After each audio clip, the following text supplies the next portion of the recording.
Bom dia, boa tarde, boa noite. Se você não me conhece, meu nome é Heitor Prado, eu sou psicólogo formado com ênfase em gestão, pós-graduado em teoria cognitivo-comportamental e neurociência e com uma aplicação biopsicossocial, venho aqui atender algumas dúvidas de vocês, dessa vez do Quora, mas eventualmente também dos comentários. A dúvida de hoje é uma dúvida sincera, pareceu muito honesta quando estava lendo, mas ao mesmo tempo também uma dúvida que pareceu um alfinetar em algumas pessoas, né? A dúvida é simples. Por que algumas pessoas tendem a terceirizar a culpa? E aqui é uma pergunta um tanto capciosa, eu até colocaria uma vírgula nisso. Eu não acredito que são algumas pessoas, e sim, infelizmente, um problema um pouco mais amplo do que uma amostra pequena da população. E isso, eu acredito que se concentra, na grande maioria, em uma unificação de um objeto, de uma instituição ou até mesmo de uma pessoa como causador de todo aquele mal. Porque uma vez que isso está no externo, né, então é muito comum se traduzir em se eu não tenho ou se eu não sou, é por causa de,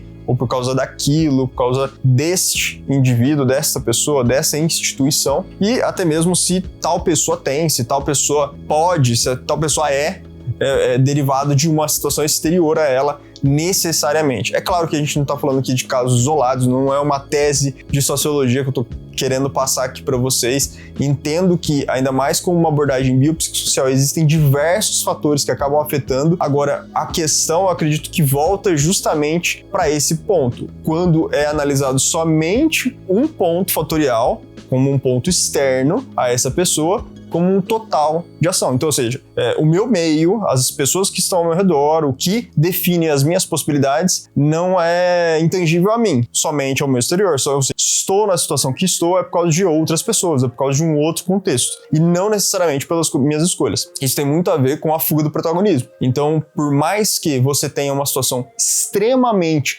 vulnerável, uma situação social que realmente carece de diversos fatores. A gente não está falando aqui nem de privilégios, a gente está falando de necessidades básicas. Agora, existe também uma parcela dessa amostra populacional que coloca nesse contexto o peso de todas as ações. Então, assim, se teve uma ação na vida dela que ela poderia ter o protagonismo de fazer diferente e não o fez por todo um contexto social, por todo um contexto ali que ela não teve capacidade de agir. Por quê? Não por força interna, mas por força externa. O que acaba que nem sempre é uma realidade, acaba que pessoas tendem a justificar as falhas que possuem em escolhas que elas realmente possuem na vida, no total, no geral. E isso não é tão limitado a um grupo específico de pessoas. Eu acredito que, invariavelmente, todos nós acabamos culpabilizando alguma coisa externa, mesmo que pelo menos alguma parte disso seja causado por nós mesmos. Mesmo porque é fácil de se pensar, né? É sedutor pensar que todos os problemas que nós temos, ou pelo menos os problemas maiores que nós temos, estão enraizados em uma questão social, ou então até uma questão sociopolítica, que não depende de nós, que somos minoria, que não temos uma capacidade de alterar isso. E quando o que vemos é o contrário, existem várias pessoas de um mesmo contexto com várias realidades diferentes, né? É difícil analisar uma amostra populacional que tenha toda a sua população vinculada a um ponto externo, e por esse ponto externo acaba que as pessoas não têm condição alguma de alguma coisa. Novamente, não pretendo aqui divagar sobre condições sociais ou sobre política básica, é um fator multifatorial que faz as pessoas acabarem terceirizando. Agora, o que deu a entender que na pergunta estava sendo colocada ali é num ambiente social mais restrito, comunitário, familiares, amigos, relacionamentos. Por que as pessoas tendem a ter esse ponto de terceirização de culpa? É muito mais fácil você lidar com um problema que está externo a você do que quando ele está internalizado. Bom, a minha profissão existe em grande parte por essa dificuldade, porque se fosse tão fácil tirar de nós e modificar e voltar para dentro, seria algo mágico. E infelizmente não é. Então as ferramentas estão danificadas, o objeto do estudo está danificado, e é mais fácil olhar para fora e tentar consertar algo fora do que consertar dentro da gente. Eventualmente, quando tem essa mudança externa, acontece um segundo ciclo de frustração, onde essas pessoas, ao atingirem a meta que era trocar alguém de poder, ter uma outra coisa, atingir um vínculo social que não tinha anteriormente, não consegue atingir a realização. Não tem aquilo como um sanar dos seus problemas, mesmo porque não são. É importante entender que nem sempre isso é necessariamente um problema. Quando as pessoas terceirizam a responsabilidade, os louros das suas vidas para as outras pessoas ou para o meio, acaba que se vive num antro de mediocridade. E a mediocridade em si não chega a ser um problema. Veja, não tenho nada, não faço juízo de valor com quem opta em ser medíocre. Apenas as pessoas que, além de optarem a serem medíocres, optam e enchem o peito para falar que não tiveram condição de serem diferentes. Existem diversos fatores que podem mudar essa realidade. Agora, a ausência do protagonismo e assumir as suas falhas não é uma característica que é passada de forma branda. Você tem que tomar a responsabilidade da tua vida. E muitas vezes significa mexer em coisas que você não quer. Significa, às vezes, não aproveitar momentos da sua vida porque você tem que ter algo maior. É uma projeção de futuro, é uma dificuldade de visualizar esse futuro de forma consolidada. Então acaba que tem muita dificuldade em querer mais, se fecha naquele meio e você fica muito mais suscetível a vários problemas sociais, do ponto de vista psicológico, como comportamento de manada.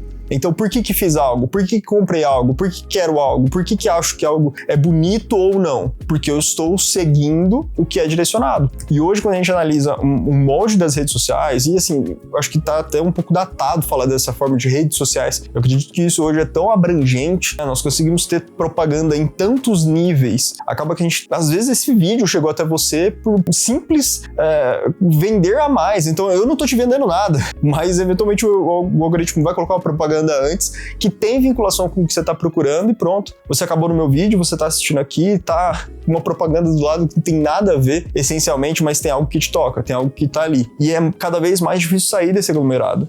Então, quanto mais você aceita o bem comum, né, entre muitas aspas, né, quanto mais você aceita o que é comumente aceito como bem, você tá mais facilmente sendo moldado para tudo. Então, acaba que nenhuma decisão tua é tua realmente. É um aglomerado do que você abdicou com o que os outros falaram que era bacana para você, e você vira essa amálgama de coisas que você olha no espelho e não se reconhece. A principal dificuldade, acredito que vem até mim no contexto clínico hoje em dia, são pessoas que não se reconhecem. Claro, diversos fatores, mas quando você começa a analisar o histórico de ações dessas pessoas, mas por que você realizou tal ação? Por que você teve tal impulso? Como que foi? E aqui normalmente não é juízo de valor, mas entender a estrutura de pensamento. Ela é abdicada, ou seja, não existe essa estrutura de pensamento, porque não foi uma decisão tomada racionalmente. Foi o sistema 1, né, sistema irracional, sistema inconsciente, parte do inconsciente coletivo que moldou essa decisão. E no final das contas, você está arcando com as consequências e você não sabe por que cumpriu seus atos. Porque você nunca chegou no sistema 2. Porque por mais que o sistema 2, o racional, o cognitivo, o que te faz balançar o que faz sentido para você ou não na tua vida, ele depende de uma ação tua, do protagonismo teu. E quando tudo está sendo tomado por outras pessoas e você está nessa bola de neve de atitudes a serem tomadas, eventualmente você acaba com a pessoa que fez essa pergunta. Não necessariamente ela em si, o usuário que realizou essa pergunta pensa diferente, terceiriza diferente as suas responsabilidades. Mas ali ele estava no momento de julgar. E assim, ao ver pela quantidade de comentários que tinham nessa pergunta, várias pessoas concordavam com ela. Então será que são pessoas que estão em um outro viés, em uma outra bolha, e estão falando de outras pessoas, mas ao mesmo tempo não estão tomando a atitude da própria vida, não estão tomando a rédea da própria vida? Ou não? É essa virada de chave e essas pessoas são disruptivas e realmente estão tomando protagonismo. Eu acredito que é muito ruim quando para você conseguir realizar algo na tua vida, para quando você ter certeza do caminho que você está trilhando é certo, você consulta mais externamente do que internamente. Acaba que no final das contas você não sabe, você não tem métrica. Então, assim como eu falei ali anteriormente, às vezes você vai chegar na resolução de um conflito, na alteração de um líder, numa mudança política da forma que você gostaria e não vai se sentir realizado. Porque no final das contas você estava trabalhando externamente aquilo que você precisava trabalhar internamente. Então, enxugando completamente, eu acredito que por isso as pessoas acabam terceirizando porque é mais fácil. É tranquilo viver na mediocridade, é muito mais fácil viver sem ter opinião, sem ser crítico, né? Se a gente analisar a formação acadêmica, principalmente, né, vamos colocar aí ensino fundamental, ensino médio, é algo que é muito estimulado e, sinceramente, não vejo uma visão diferente de ninguém. Então, será que é só essa pessoa da questão em si que tá vendo diferente ou ninguém tá? No final das contas, o que define realmente o quão medíocre você é você mesmo.